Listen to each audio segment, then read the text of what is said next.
All right, folks, we are back. It is Tuesday, March 5th. We're back out in the garage finally. We've taken a little under a week off since posting anything.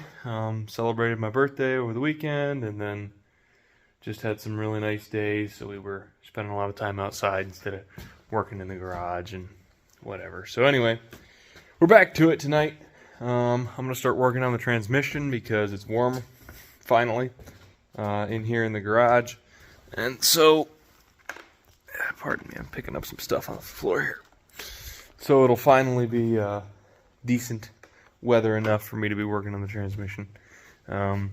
It's really hard to work on something like that, even like taking an engine apart and back together. Like when you're constantly touching cold parts, not fun in unheated shop space. So now that it's warmer out, I mean, the average is probably going to be around 50 all this week. It was about 70 this weekend. But now that it's warmer, we're going to start working on the transmission. I did get new U-bolts for the anti-roll bar in the back, so we can get washers underneath all that stuff and have extra length underneath and extra threads holding the nuts on. I'm really excited about that because definitely was not excited to try and run it as it was. So we got those to put in. I'm not sure if they'll make, probably won't make it in this video because this video is probably going to be just transmission tear down and clean up. Let me think. I don't think I really got anything else new going on as far as parts or anything like that. Still got the 400 here. I could use a little bit more cleanup, I guess, but it's not really going to get anything more as far as parts because I don't have the money for that right now. So I can hone the lifter bores or clean them up, I guess, but other than that, this thing's pretty much just waiting on money and parts for the 400, but it's not going in here anyway. Yeah, let's see. Looking at my parts shelf here. Nothing new, I don't think. Yeah. So we're gonna go ahead and get our bench ready for tearing apart the 700R4, and then we'll probably spray it all down with brake clean and wipe all the grease and whatever off of it as best I can before we get into it. And then we'll probably have to drain some fluid out of the pan, and of course there's always more fluid inside it when you open it up, so it'll probably be pretty messy. But I think we're going to focus on just tear down tonight, get it as tore down as we can. I think I need to grab a different pair of snap ring pliers from work to get the low reverse drum out, possibly. I don't remember exactly, but that's what we're going to try to do tonight. So here we go.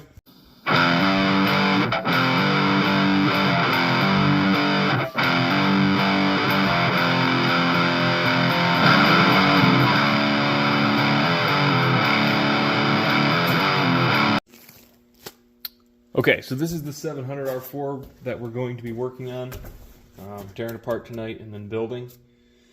It is not the original transmission out of my car. The original transmission out of my car is sitting right down there, that orange one there.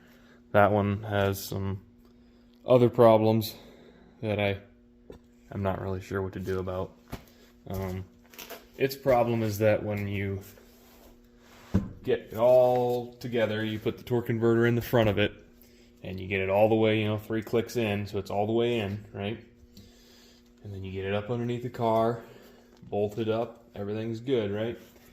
Bolted to the flex plate, there's enough clearance, it's still engaging everything in here, but you start it up, and within 30 seconds, the torque converter pops out of the front, disengages from the stator, and actually, I don't have a spare stator around, but I might show you one. I have one that was destroyed, but it just chews up the stator where the pump actually slides into it and completely destroys it, so it no longer pumps fluid. So that's the problem with that one over there. This one does not have this problem. This is a bone stock 2-wheel drive transmission out of a Chevy truck. I don't really know anything about it, honestly, other than that. It does have the auxiliary valve body in it, so it's most likely a 87 or newer. I don't really know how to find out the exact year of this thing, but it has the exact same case as the stock transmission that came out of the car, and then obviously it's got a different tail housing because the original tail housing from the 3rd gen F bodies has extra bolt holes right about here for mounting the stock torque arm from the rear axle. It mounts on the transmission right there. So I have a UMI crossmember, transmission crossmember, that changes the location, the mounting location of the torque arm from on the back of the, on the tail housing of the transmission to on the crossmember. And so we don't need that stock style tail housing. So this one, let's see here. This one has the magnetic tooth style speedometer. Let me grab that out real quick. All right.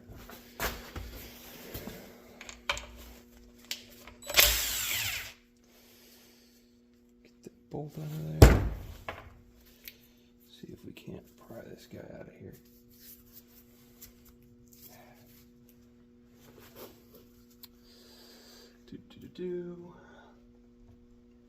No. Okay, I'm gonna grab another tool quick. Okay, this will probably lose a little bit of fluid and make a mess on the floor. Yep, there we go. Grab a couple rags for that.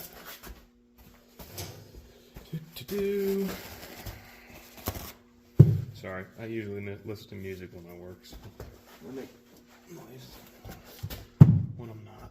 Alright. So, we'll just do that. Okay. So here is what this looks like on the inside. Okay, so obviously your electrical connector plugs in here and goes to your speedometer. This is a newer style. I don't know exactly what year they switched to these over the gear driven, but this is a magnetic style. So this is a magnetic pickup for a reluctor wheel, I guess is what you would call it. That's on the tail shaft in here, so it picks up that signal as it goes around this way, and then sends that pulse to the speedometer. Now this is not the style that my car uses, and this sends way too many pulses. I tried plugging it in one time and it said I was going like 80 when I was doing maybe 3 or 4 mile an hour in reverse. So anyway, this I'm not going to use. This is hopefully what I need. The actual stock electronic speedometer that came in my 700R4 in my car did not look like this. It was an actual electronic style stock, however, and this is the closest replacement that I can find aftermarket. Now I'm very certain, I don't remember exactly, okay, because I bought this quite a while ago, but I'm very certain that I found one that was the same pulse per mile as the original, and this is actually a style that they used in between the original style that came in my car and that magnetic style there. So this uses a gear drive, okay? So there's this is the driven gear, and then there will be a drive gear on the tail shaft that spins around this way, turning this one here. This goes onto the shaft, this spins, creates an electrical signal inside here. This plugs into your speedometer. So we're gonna hope, and how you adjust the speedometer is actually by changing out these gears here.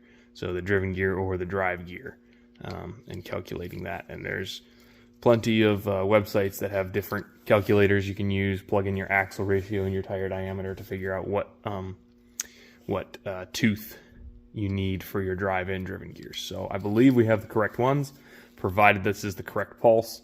Otherwise, we're going to end up probably having to buy a Dakota Digital Pulse converter, so it converts whatever pulse you need into whatever pulse you have and makes it work out. So anyway, Yeah, that's speedometer stuff on this. This right here, pop this cover off. That is your governor. So it's not like a speed governor. What it does is it governs the shift points. So I'm going to go ahead and pop that off, and we can talk about it in just a second.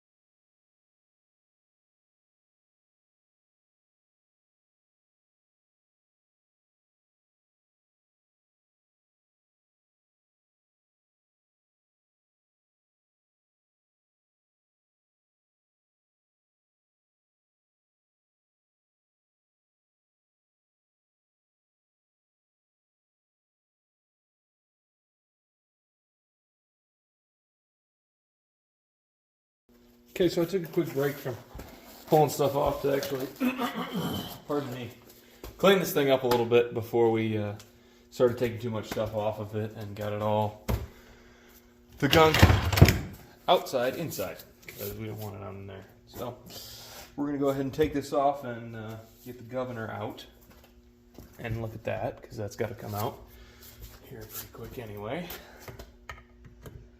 Doesn't look like this has been apart in a long time, so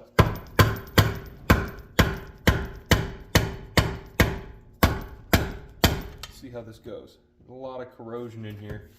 Looks like they got a steel cap in the aluminum body of the transmission.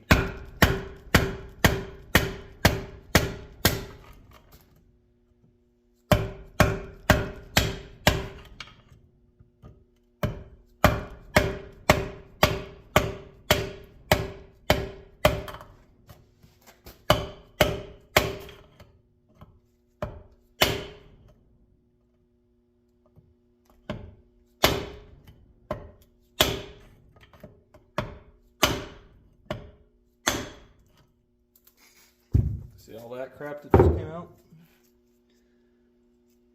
Look at all that corrosion built up inside there. Hopefully we can clean this up good and save it. That'd be a very big shame if we couldn't get the cover back on the governor.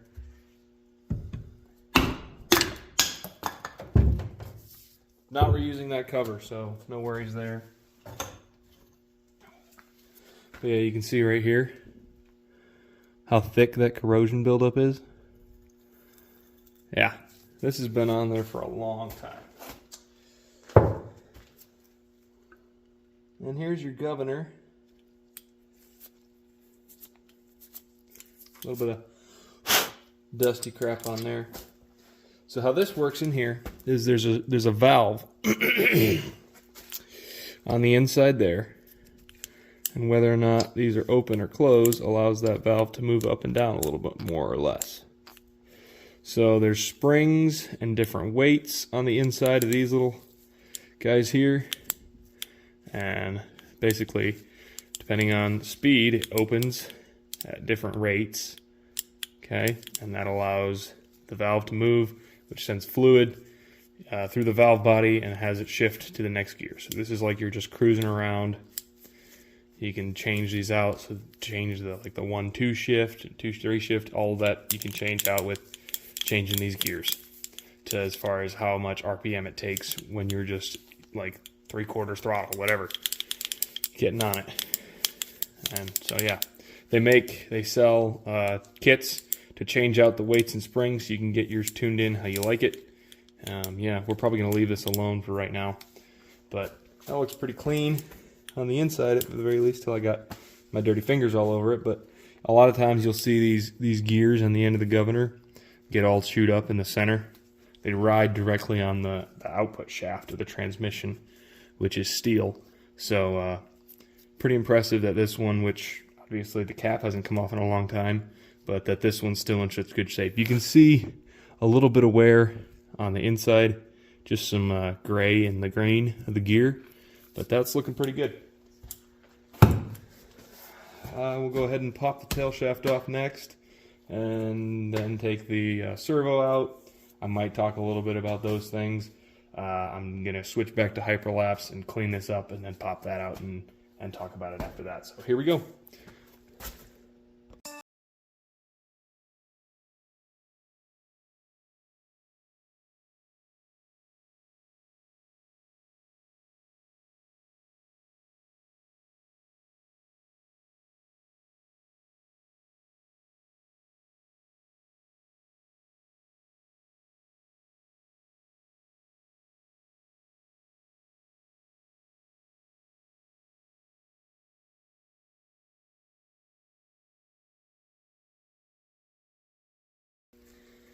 Okay, so we got the servo out.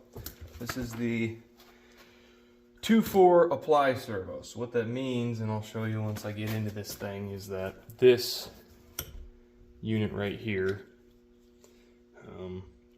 this pin specifically, with fluid behind it in these little pistons here, applies the band, okay? So second gear and fourth gear overdrive in this transmission is a band that clamps down on the drum. So this is the pin that applies that band. It pops out in second and in fourth gears to apply that. And this is obviously a return spring. This is the hardest servo to get out I've ever done. This is the retaining ring. It usually looks still like a ring, but I had to bend this one out because it was so corroded and stuck in there. But we got it out, and it looks like it'll be able to clean up pretty easy around there. So we'll keep tearing down.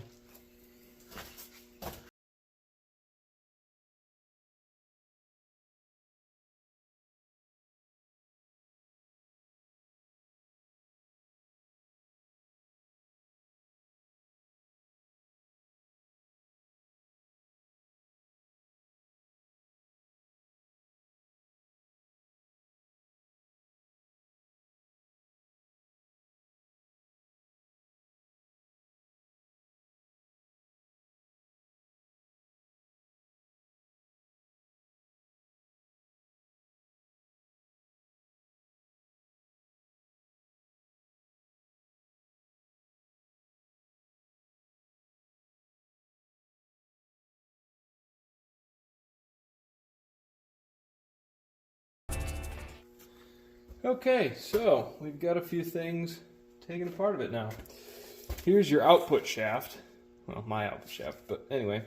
So this is that magnetic reluctor wheel that was given information for the speedometer. So we gotta take this guy off, and then this, and then put a plastic gear and clip on here to work with the speedometer sensor that I have. So yeah, I believe, let's see, I think this is where the governor gear rides right here, is on these splines right there. So we've got that. Output shaft, input shaft, input drum, low reverse drum, I think. I'm not a transmission mechanic. I don't know the technical terms for all of these things, per se, all at once at least. So anyway, there's reverse clutches inside here, and another planetary. Here's the, I believe this is the forward planetary assembly. So it's got these gears inside there that spin around inside the larger gear. That's just a snap ring that held it in. And then we've got our, I don't know if you can see, nope, oh yeah you can. So this is the fluid pump, where all the fluid pumping happens. This is the sun shell, okay. These splines kind of go in here when you put it all together. Rides on the, in the reverse planetary down in there. You can't see it because it's obviously still inside the transmission. But, So this is the band that I was talking about. And this rides around here, okay, around this drum. And see this little divot in it right there? That is where that servo rides. So there's a lug, or no, pardon me. This little lug guy right here that goes through the valve body right there is the post that sets on that, okay? So that's stationary, and then over here, this is where that servo pin pushes. So normally, it allows it to ride open, and then first gear would be like this, second gear, it clamps it shut and doesn't allow this to spin anymore, okay? So then everything is spinning inside. There's clutches all inside this drum, and then it's splined so that this drum is all still spinning, but now this clutches in here are also spinning. Then third gear it opens, and then for overdrive it also clamps.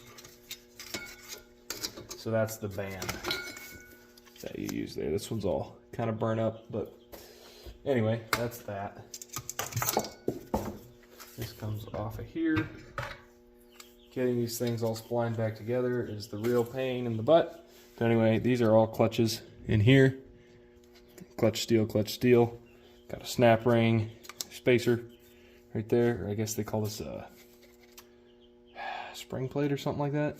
There's seals inside this, and there's a spring right here and a snap ring right here. Actually, there's a snap ring right around the outside of this. This comes out, and there's seals, lip seals for that piston in there. So I'm gonna set this over here. And yeah, this is your forward input drum. Use that.